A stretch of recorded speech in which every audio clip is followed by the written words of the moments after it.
Денеска во општина Новаци се одржа третиот координативен состанок за прогресот и текот на имплементацијата на проектот Жива историја, жива природа 2 со грчките партнери од општина Алмопија.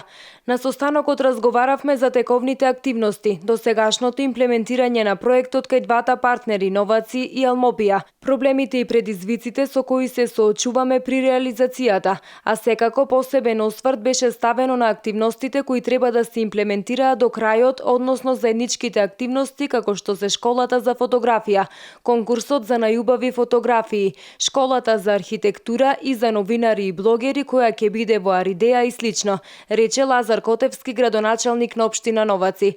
Научниот соработник Никос Цимас ги презентираше досегашните, но идните активности на Алмопија кои произлегуваат од имплементирањето на овој втор заеднички прекуграничен проект. Го презентираше партерното уредување на плоштадот во Атехорија Аридеја, реализираната прва работилница за новинари и блогери и слично.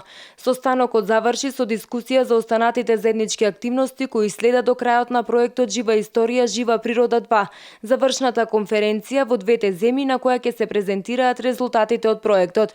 Инаку, проектот Жива историја, жива природа 2 е втор проект кој општините Новаци и Алмопија го имплементира од програмата за прекугранична соработка Македонија-Грција 2007-2013.